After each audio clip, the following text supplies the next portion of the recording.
So coming here, I knew that I knew what felt good in the past when I've been in the healthier spaces, and when I've had a lot of emotional baggage and worry and whatnot from whatever life had brought up.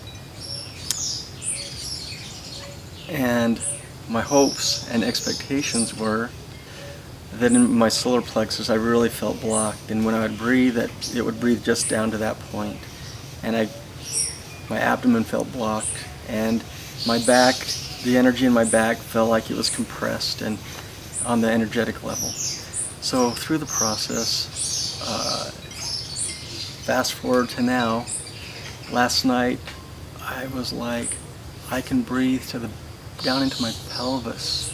I breathe freely and completely down into my pelvis, and there's no obstruction here. And my back, it's like I can feel what was causing that compression, and given lessons of what would keep that open, and it was processing. I tend to have experience, and then I move on. I don't visit the past much. I don't have regrets. I just move on.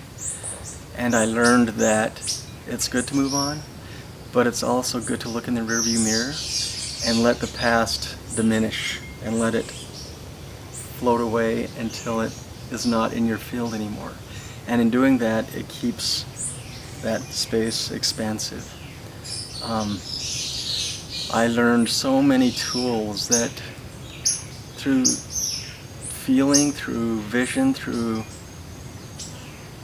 I had such a deep connection with my mother, and that was a big thing, that I felt like I was healing things for both myself and my mother, who has passed on, in whatever dimension that would be. And I felt like we were able to be a team in this process, and it was such a joy to know that we were both healing and merging with each other and separating and merging and pulsing together in the dance. And in doing so, one of the big lessons I learned was impeccable comfort. The comfort that a mother desires for her children.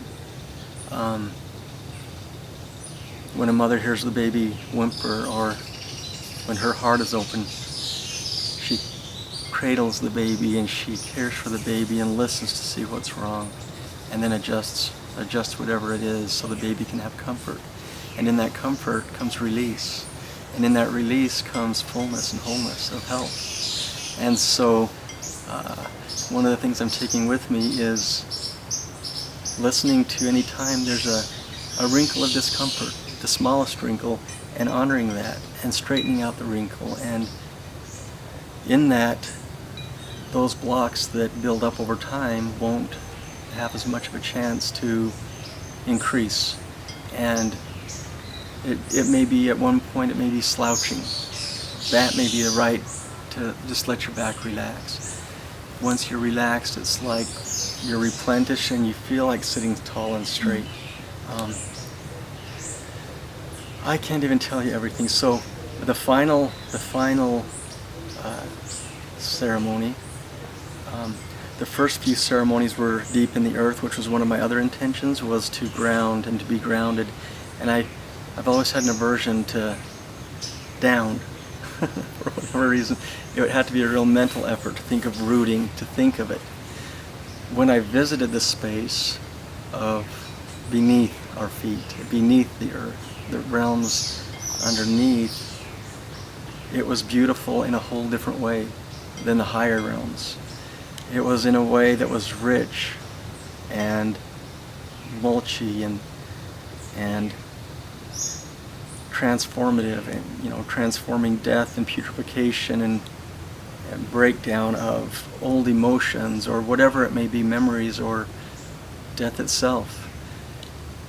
And how surrendering to the process, that there are angels in that dimension that work with very earthy energies. The tribes that are from the more natural world have a real gift of going down to that space and coaxing out those energies and helping them release.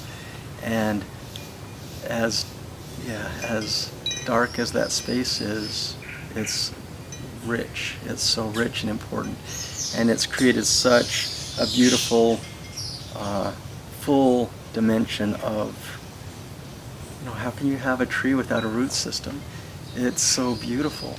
And so it's like, it makes the higher realms even more beautiful and more grounded. So those are some of the lessons that I've learned, and I'm so grateful for both of you for creating this space of opportunity. So thank you so much.